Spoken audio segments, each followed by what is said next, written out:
Hello friends, எல்லாருக்கும் வணக்கங்க. இன்றைக்கி நம்ம சேனலில் ஒரு மினி விளாக் தாங்க பண்ண போகிறோம். நான் இப்போ ஊருக்கு வந்திருக்கேன். மதுரையிலேருந்து என்னோடய கிராமத்துக்கு வந்திருக்கேங்க. வாங்க வீடியோக்குள்ளே போகலாம். இது வரைக்கும் நம்ம சேனல் நீங்கள் சப்ஸ்கிரைப் பண்ணலைன்னா சப்ஸ்கிரைப் பண்ணிக்கோங்க, பெல் ஐக்கானை கிளிக் பண்ணிக்கோங்க.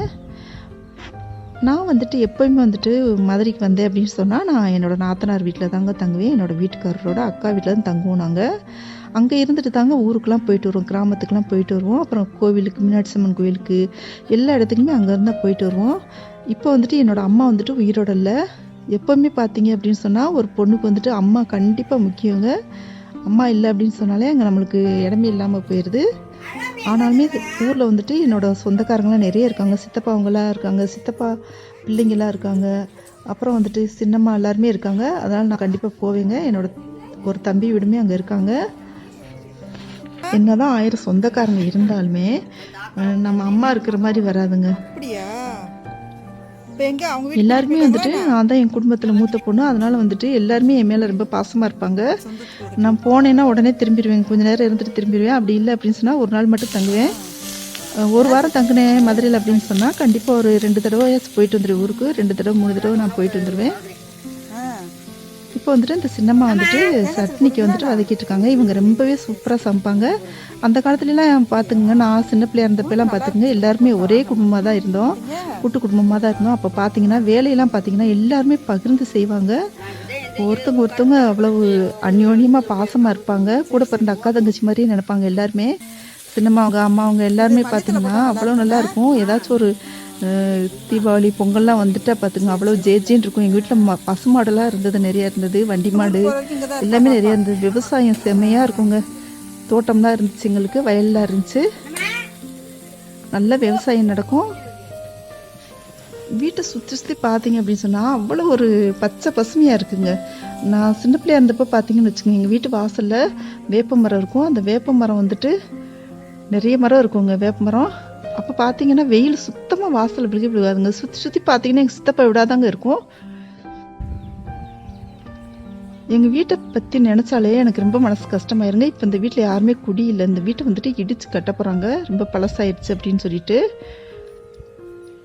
எனக்கு எங்கள் வீட்டுக்கு வந்தாலே இந்த திண்ணையிலாங்க அந்த ரொம்ப கஷ்டமாயிரும். அந்த திண்ணையில் தான் எங்கள் அம்மா இறந்த பின்னாடி கொண்டு வந்து வச்சுருந்தாங்க. அது நினச்சாலே மனசுக்கு ரொம்ப கஷ்டமாயிரும் எனக்கு.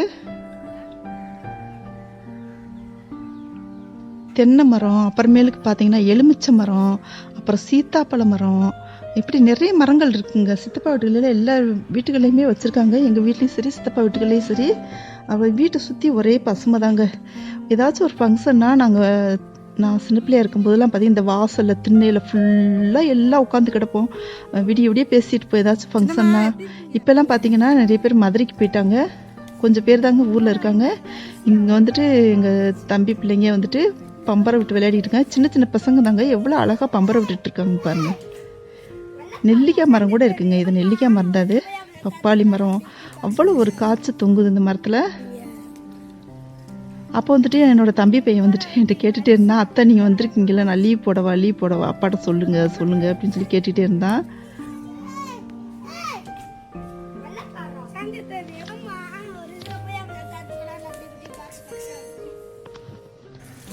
இப்போ கிராமத்தில் பார்த்தீங்க அப்படின்னு சொன்னால் விடியம்னே எல்லாருமே எந்திரிச்சிருவாங்க. பார்த்தீங்கன்னா பயங்கர சுறுசுறுப்பாக இருப்பாங்க. காலையிலே சீக்கிரமாக எந்திரிச்சு சாணத்தை கரைச்சி வாசல் தொளிச்சு அப்படி செம்ம வாசனையாக இருக்கும் பாருங்க. கோலம் போட்டு பார்த்தீங்கன்னா காலையிலே எல்லா வேலையும் சமையல் எல்லாமே விடியம்னு முடிச்சிருவாங்கங்க. பாருங்க, இருட்டுக்குள்ளேயே ஒரு சின்னமாக வாசல் தொளிச்சு கூட்டிகிட்டு இருக்காங்க. இன்னும் நல்லாவே விடியலை, அவ்வளோ இருட்டாக இருக்குது. இன்றைக்கி நான் இங்கே தங்கிட்டேங்க. எப்போவுமே ஊருக்கு வந்தோம் அப்படின்னு சொன்னால் போகவே மனசு வராது என்னோட. ஆனாலும் பாருங்கள், நம்ம வந்தோடனே நம்ம அம்மா எவ்வளோ எதிர்பார்த்துட்ருப்பாங்க, அவ்வளவு பாசமாக எதிர்பார்த்துட்ருப்பாங்க.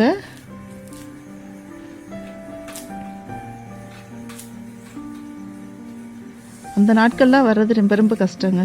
திரும்ப வர்றது ரொம்பவே கஷ்டம். ஒவ்வொரு பொண்ணுக்குமே அம்மான்றது ரொம்பவே முக்கியங்க. பசங்களுக்கு எப்படின்றது எனக்கு தெரியலை அவங்களோட அனுபவத்திலேருந்து. ஆனால் பொண்ணுங்களுக்கு கண்டிப்பாக அம்மா கண்டிப்பாக தேவைங்க. இந்த ஜன்னல்லேருந்து பாருங்கள், இது எங்கள் வீட்டுக்குள்ளே போயிட்டு நான் இங்கேருந்து இந்த வியூ அவ்வளவு அருமையாக இருக்குது பாருங்கள். அந்த பப்பாளி மரம் காய்ச்சி அவ்வளோ சூப்பராக இருக்குது. இந்த வீடியோ உங்களுக்கு பிடிச்சிருந்துச்சுன்னா நம்ம சேனல் இது வரைக்கும் நீங்கள் சப்ஸ்கிரைப் பண்ணலைன்னா சப்ஸ்கிரைப் பண்ணிக்கோங்க, பெல் ஐக்கானை கிளிக் பண்ணிக்கோங்க, ஃப்ரெண்ட்ஸ்க்கு ஷேர் பண்ணுங்கள், லைக் பண்ணுங்கள், அப்படின்னு சொல்லி கமெண்ட் பண்ணுங்கள். தேங்க்யூ.